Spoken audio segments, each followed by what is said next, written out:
It is great to have my friend Storm Cecile here at Wheaton College once again. She was here a couple of years ago. Storm is a spoken word artist from the UK. Storm, welcome. Thank you for having me. Oh, it's great. It is great. So, spoken word. What exactly is that? Is that a form of poetry, a form of storytelling? If someone says spoken word, I'm not exactly sure what that means. For you, what does spoken word mean? I would say spoken word is poetry performed. It is using literary techniques and devices as well as performance techniques in order to engage the audience in what you are saying. Ah, okay. So, is it a cousin of rap? Is it same, different? Are they cousins? Different genres? They could be distant cousins, maybe, but I think the key difference between rap and poetry is rap. It does have a particular meter, and that tends to be within a particular style.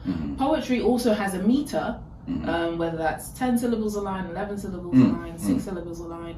However, the way that it comes out and the way that it's presented is often quite different. And I'd say it's more on the lines of creative speaking than fast talking. Hopefully that makes sense. Yeah. Okay. Yeah.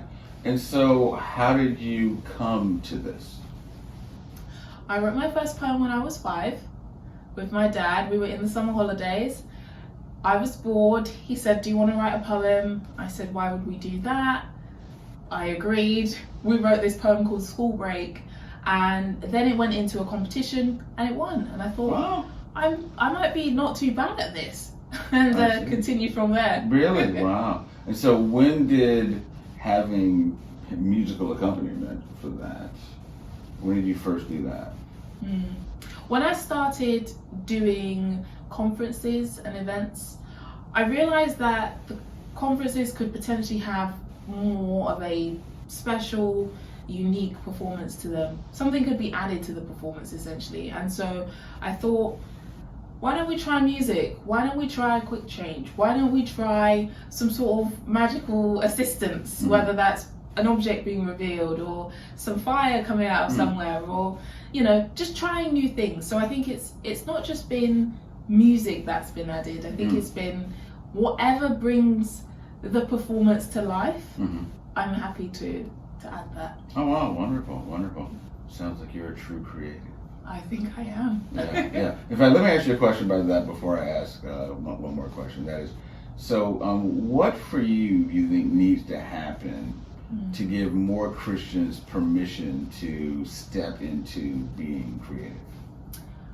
I think as Christians, we need to stop worrying about what people think.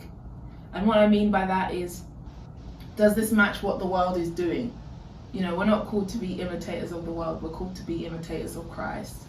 And since God is creator, he has the best forms of creativity, he has the best ideas. Some of my best ideas have come from sitting in a dark room praying for hours, or reading the scripture, or listening to a sermon. I think we have to be comfortable in our Christian belief and in what God is calling us to do, and actually make sure that we are following his path and not the world's.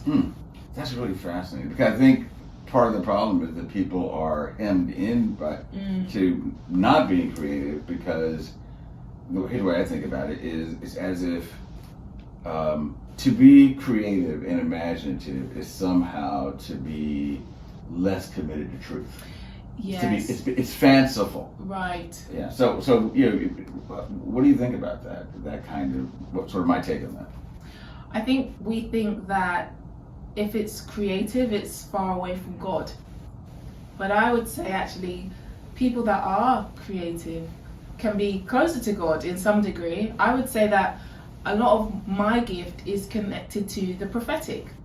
But I think we often don't see that, because we think, oh, it's creative, so there can't be any truth in it. But actually, there is a lot of truth in it, because when you have a word of knowledge or you have the gift of prophecy, you are tapping into a spiritual truth and into a spiritual realm. So I think what we have to do also is connect the worlds in a much more, they need to have a confluence, they need to have a connection between one and the other, and in that way we will find truth. And I think also, I saw a quote the other day, I think it was by Tozer, and what he said is it's not about necessarily what we do, it's about the intention behind it.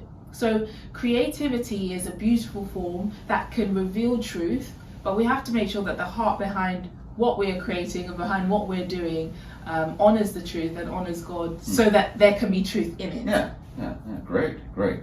So in terms of your use of spoken word, how for you is that a way of helping to catalyze moral discernment among Christians? I think that goes back to the gift of the prophetic. A lot of the time when I am creating a piece, I spend a lot of time praying. And in praying, I begin to see what God is asking me to say. And so my hope is that I can only bring the message, and it's up to God to bring the discernment, or to bring the conviction, to lean into that discernment so that people can have a revelation of who He is. And so I think I try and take the pressure off of myself. I try and make sure that I'm connecting to God, asking God, what does He want me to say? And in saying that, hopefully that will bring sort of spiritual awakening or discernment or understanding in regards to what people need and what culture needs from God also. Great. So last thing, so one of the reasons I asked that is I remember the video you did about, 2 ways of talking about the question of choice. Yes. And so how did that come to you to have 2 people sitting across from each other? Yes. And they're both giving, if they're in a vacuum, they're both giving articulations that sound pretty compelling, right? Yes, so true. So when you did that, because some people would say, well, okay, you made this first part sound very, very compelling. Yes. Yeah. When you're doing that, why is it important to you to make that first part sound so compelling? The part where, the pro-choice position. Yes, so for context, it was a poem about pro-life and pro-choice. Yeah. And I started off with the pro-choice side, and I gave just as a compelling argument for the pro-choice side as I did the pro-life side. And I think the reason for that is I felt like there was a gap between the 2 sides, and I felt that there needed to be a level of balance in the discussion. I also wanted to create the feeling that people, if we're going to listen to your side, listen to the other side as well, whichever side you're on. Giving that ground of equality to have 2 sides, which we can understand both of their perspectives to some degree, and give them both a platform to communicate the extremes and the nuances of both of their points. And I wanted to do that so that people had the option to hear both sides and to make a choice themselves. I think one thing I love to do is I have my own thoughts, I have my own opinions about things.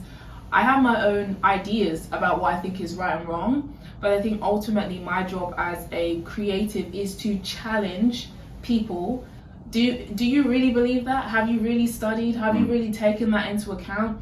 I think that's more my responsibility than saying you should believe this, and allow people to come to their own decisions based on the facts that are presented before them. And if people did that, I think we'd have a greater context of moral discernment, at least in the church. Absolutely. That's great. Thanks so much. This has been a great conversation. Thank you for having me. Oh, it's awesome.